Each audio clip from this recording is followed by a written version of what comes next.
So, if you read the description of this video or probably saw the thumbnail, you'll notice there's something a little different. And that is emojis. I did that intentionally because the thing that I'm talking about today is using emojis for your business in social media. This is the BB&J podcast. I'm your host, John Lint. Let's get into it. So, the reason that I bring this whole thing up is because we were doing some work for a client who wanted to use emojis. And, for a lot of the work that we do, and I'm sure you see our content, we don't use a ton of emojis. I was like, is this really necessary? Does this actually work? That's the whole question, right? It's not as easy as just typing stuff out. So is it worth the time? And you know what I found? It is. It's the same thing as using memes when done in a specific way. It does an excellent job at building the brand. It provides that consistency in content, those things that people look for, and it stands out critically. So let's kind of unpack that, right? With branding, how many videos have we made about branding? It's important. It matters.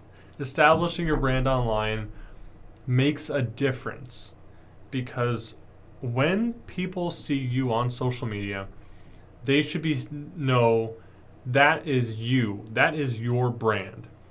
Emojis are one way to build that. So if you always use a specific set of emojis in your social media, in your copy, when people see those emojis, they're going to associate it with you. And ideally, when they see those emojis in other contexts, they're going to associate it with you. But that critical element of building the brand is what is so powerful and impactful about using emojis.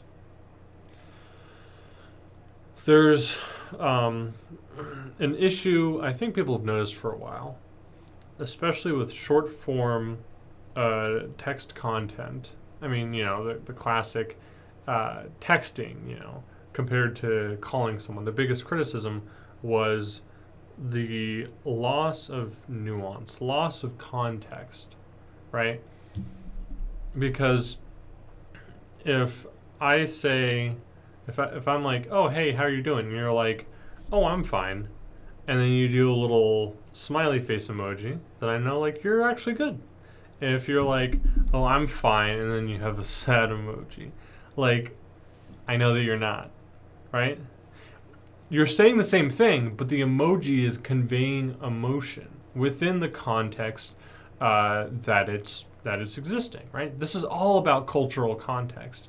And if you want to be building your culture, building your brand, an emoji is an excellent way to do it. Do you have to do this, with all this stuff? Do you have to right now be using emojis in your copy? No. People appreciate that branding and consistency. And if you haven't built your brand on that, then you might want to be more mindful about how you implement it. Don't just go rushing with a bunch of emojis. Try to build a pattern that people can see and know that it's you. And that kind of goes into my second point that I wanted to make, which is the question of, you have your emojis, right? You're incorporating them into the copy.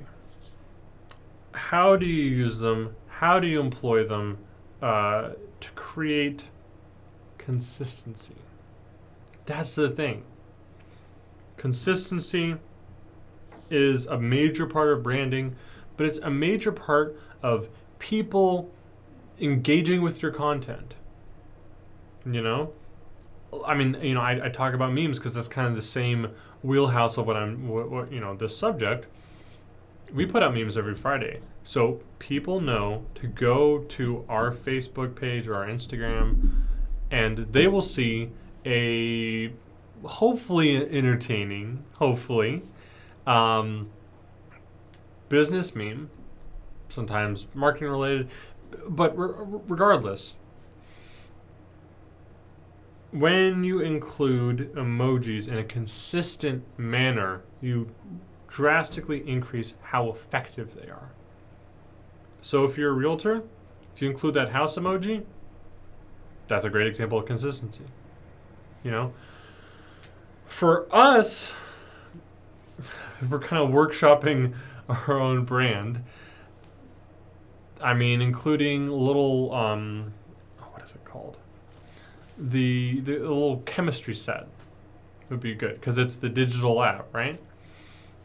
But if you're a realtor, or if you're a home inspector, property manager, you know, if you own rentals, for example, the home emoji is an excellent place to start because it's clear, it shows exactly what you're talking about, and it provides that consistency. You just put it somewhere where it makes sense, and that's the kind of tricky part. There's that nuance of looking at it and like, does this make sense? Does this sound right?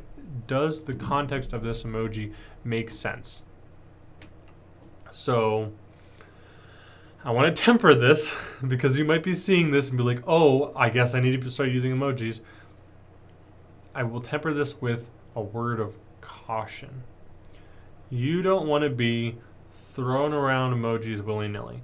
That doesn't help with branding. That doesn't help with consistency, right? That's what we're talking about. You want to be consistent. It needs to be something that makes sense for your brand and that you use consistently. So, you know me, I love my cupcake shop analogies. If I have a cupcake shop and I'm making posts about cupcakes, what's a good emoji I can use for cupcakes? I think the cupcake emoji. Or, I'm not 100% sure that exists, but the cake emoji, right? So figuring out what makes sense for you. If you're a hairstylist, using the scissors, or using, you know, someone with long hair emoji. These kind of things done mindfully can create an incredibly enriching amount of consistency in your content. So if you already want to be doing consistency in terms of your logo, in terms of your branding, in terms of the kind of color schemes you use, but consistency in the copy is also very important. And if you want to be using emojis, that is a very important thing to be mindful of. Am I being consistent? Am I using similar stuff? Not necessarily the exact same emoji set every single time, because then that gets monotonous. You know, there's a difference between consistency and monotony. But using, even if you have most of, a variety based on the specific subject matter, having those few things that you keep consistent across most posts, or post in a series, post in a category, however you end up doing it, builds that consistency in your content where people know what to expect. That's important. People need to know what to expect from you, because if you're getting 6 to 1, half dozen of the other all the time, they're going to engage less. Because one thing that might really grab their attention one week, if you never do that again, that's tough. I mean, is all I can say. Don't do that. That's why you have consistency, so people can consistently enjoy your content. The last thing that I wanted to talk about was that standing out, right? If I'm a business and I'm just posting text content, just wall of text, I can guarantee you a few things. People aren't going to read it. People aren't going to engage with it. you might have a few people who skim it, or the once in a blue moon someone who actually reads that wall of text.